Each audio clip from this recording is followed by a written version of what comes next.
I've got cerebral palsy that affects both my legs and one arm. That's my official diagnosis, but what you really see is I walk with a limp. I'm a software developer, so job-wise, I don't have any issues. I knew when I was a kid that using my brain is the best way for me to survive on my own without relying on other people. I haven't had the chance to get my driver's license, but according to therapists and doctors that shouldn't be an issue. That's the background about me. My girlfriend and I have been together for a year. We met back in April 2020 of last year, and we decided to get together in May 2020. I told her about my disability before then, but she wanted to try and make it work. We video call on Discord every day, almost always when we're awake, and recently we've been going on dates. She's more than happy to lend me an arm, and she notices things about me that even I miss myself. Outside of my family, she's the most loving and caring person I know, and she's my motivation to do better and improve myself. Honestly, I never thought I could find someone I trusted enough to share my more negative thoughts and problems. I always tried to seem happy so I don't worry others. The emotional support she gives me is really irreplaceable. The problem is scared that, in the future, she will have to take care of me, or most of the work will fall onto her. To make matters worse, her mom has been telling her for the past few weeks to break up with me because she can find better, and she doesn't want her to have the burden of caring for me. She's also really afraid that I will get arthritis early due to my cerebral palsy, and if that happens, a lot is going to be on her. I've tried doing things like stretches and exercises to maintain and improve my muscle tone, but she is still afraid I'll get worse. I'm an introvert, I don't know a lot of people, and honestly, I don't even know the options I've got to look at. I want to prove that I can be independent and that if things do go wrong, it won't just be on her. I'm in Ontario, Canada. Are there things I can look into and do to assist with my disability, or things I can look into so if things do go wrong, I won't be a burden on her? I'm at the end of my wits.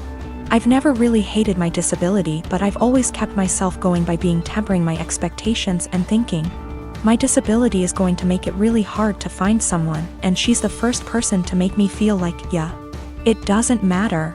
I want to do anything to show her that I won't hold her back in the future, but I'm out of ideas. Is there anything I can do? I don't want to worry anyone I'm with these issues, but I'm at the end of my wits. I don't even know if my relationship is lost, but I don't want this to happen again, and I want to know what I can do myself so I can reassure my partner, so they know I won't hold them back in the future. I don't know if there are things I can look into to better plan my future so it's not a concern for my partner. The worst part is, I've always thought my disability doesn't matter. But with all of this happening, it's really hard to convince myself otherwise. Yesterday, I wanted to surprise him by cooking one of his favorite meals, and although I was busy, I took time off work to cook. I even went grocery shopping to get what I needed. Later, as I was setting the table, his mom called. I told him he didn't have to answer, but he did. Like usual, she asked what we were having but acted surprised that I cooked this meal. She then went on to tell him she cooked meal and told him to come over. He said okay, which shocked me. I said, seriously? As he started dressing up getting ready to leave. He told me no offense, but this meal, that his mom cooked, was even more of a favorite than the one I cooked. And grabbed his keys and left. I felt awful. I took his plate and threw it out, then ate my portion. As I was about to put the plate in the dishwasher, he got home looking angry, saying his mom lied about cooking that favorite meal, and used it as an excuse to force him to eat dinner with her. I was shocked, but he sat down telling me to go ahead and reheat dinner. I told him no dinner after he abandoned it. I threw it out. He said what? And I told him he disrespected my time and effort and chose to go eat with his mom instead. He began yelling at me, asking if I really did that, then called me petty and horrible, then went upstairs saying what I did was 100 times worse than what his mom did. I definitely feel like I let my anger and frustration get the best of me, but it really felt unbearable having to live like this for so long. By the way, I'm 26 and he's 28. To make one thing clear, and that's the fact that my husband only does this when it comes to food. He lived with his mom, attended community college, and loved and still loves her food and is used to it. She gave me recipes to make and I try to do that, but he keeps switching homes just to eat what he feels like. I will be sitting down with my husband soon. After he breaks the silence, I'm just giving him the space he said he wanted. I will also be pushing for couples counseling, although he's always been against it, but we'll see how things go. I'm not gonna lie, I still feel upset and like my efforts aren't being appreciated. His mom is definitely onto something with her little upsetting stunts. I realize how important boundaries are, but also realize how enforcing can be difficult. I'm hoping and praying that we will tackle this issue so that our marriage won't suffer, but if he's still somehow unable to do his part, then that's on him, and I'm no longer willing to go through similar stuff and just take it. Ex and I had way too young. We're friendly co-parents. One big rule we share is if our daughter breaks something, she pays for it. Now, sis and I are the only grandkids. Aunt never married.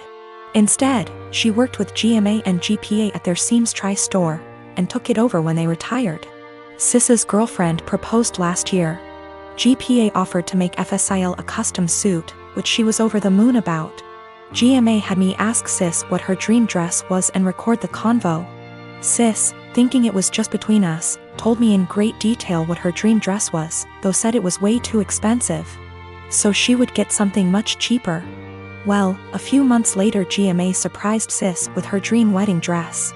It FOT perfectly and everyone cried. Sadly, GMA recently passed away, which hit us all hard. Sis was devastated, but decided that the dress meant GMA would still be there with us at the wedding. The issue comes in with C. She's very large, much larger than Sis. 3 days ago, we decided to go visit Sis and see how she was doing. It was great, but then C asked if she could try on the dress. Sis politely said no. C made a face, but dropped it. Later, we decided to go grab dinner. Sis and I went to pick up our orders, but C decided to stay and play with Sis's dog. We got back, and the dress was destroyed. C had apparently tried to get it on, popping some seams, and got stuck. Instead of waiting for help, she cut her way out. The dress was hacked to bits. Sis was devastated and asked us to leave. I grounded C and called Aunt with some pictures, asking if it could be saved. She said there was no. She said she'd make a new one, but it wasn't the same. Then she dropped the bomb on me. GMA had hand-sewed most of the dress, used super expensive fabric, and put almost 500 hours in making that dress. Since it was the only family wedding we'd have. In total, the dress cost $12,000, give or take. C has about $15,000 saved from various jobs, as well as winning writing competitions. This was supposed to help her in college. I took her to the bank and set in motion transferring all the funds, since as her parent I still have control over it. $12,000 to Aunt to pay for the new dress. $3,000 to my sister's wedding, as an emotional distress tax. I explained exactly why this was happening to C, but she sobbed the entire time, asking what was she supposed to do for college and saying it wasn't her fault. I told her she could get a job if she didn't get a scholarship. And it was her fault for trying on the dress after she'd been told no, and for not waiting until we got back. A few popped seams could have been fixed. Hacking the dress to pieces couldn't. C told my ex, and while she agreed C was in the wrong after the full story, said I shouldn't have ruined her future for a free dress. I reminded her of our rule, and she still thinks I'm wrong. $3,000, that was to make up to my sister that C destroyed the last gift our dead grandma ever gave her. I consider that part of the price of destroying the dress, since even if Aunt remakes it, it's lost a great deal of its sentiment value. I pointed out how young we has her because I wanted to explain how a 31-year-old has a 16-year-old kid. I do not resent having her. She's the best thing I've ever done. I also brought up C's size because Sis has Crohn's disease and thus is very tiny. The dress was made her for size, and C is much larger than Sis. I love C as she is, but just holding the dress up, it was clear it wouldn't fit. The money was C's have fun at college money, not her college fund. My ex and I are paying for whatever scholarships don't. When she was asking what she would do for college, she was asking what did she do for fun and to buy things we didn't pay for. I got off the phone with my ex. I sent her the pictures, and she freaked. She apparently didn't believe me when I said it had been hacked apart, and believed it was just a few torn seams. She was pretty much on my side after.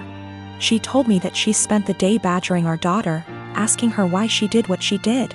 And finally she cracked and said she was mad that grandma wasn't alive to make her a dress, and that it was unfair. My sister got a free beautiful dress as a reminder when my daughter got nothing, despite the many things she was given after the funeral. She tried it on, took it off when the seams popped, and then in anger hacked it apart. If she couldn't have a dress from grandma, no one could. Her own words. Honestly, knowing she did it on purpose has just made things worse. The fact that she could be so. I met my husband 6 years ago when we both had just graduated college. He was a lovely guy, handsome and very well put together. He loved muscle cars and weightlifting, and I loved everything about him. I fell in love with him instantly and was over the moon when he asked me to marry him. A year into our marriage, I became pregnant with our son and gained about 30 pounds. I was 5 feet 3 inches, 125 pounds before the baby and 155 pounds after the baby. I still fit into the same clothing sizes, so I didn't think I had gained too much weight and that it would come off with breastfeeding and some more exercise. After the baby, my husband started pressuring me to lose the weight.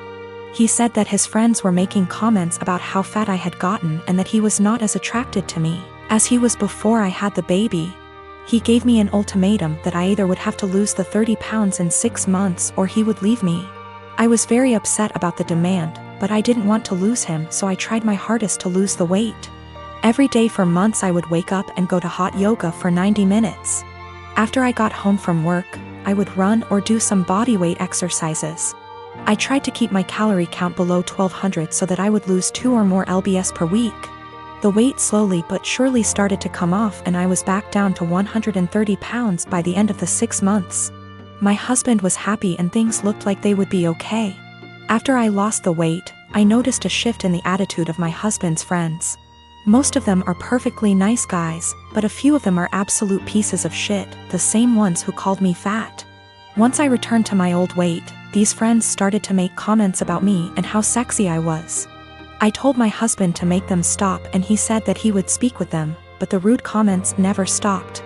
I channeled all of my frustrations into working out and I lost an additional 15 pounds of body fat and got more toned.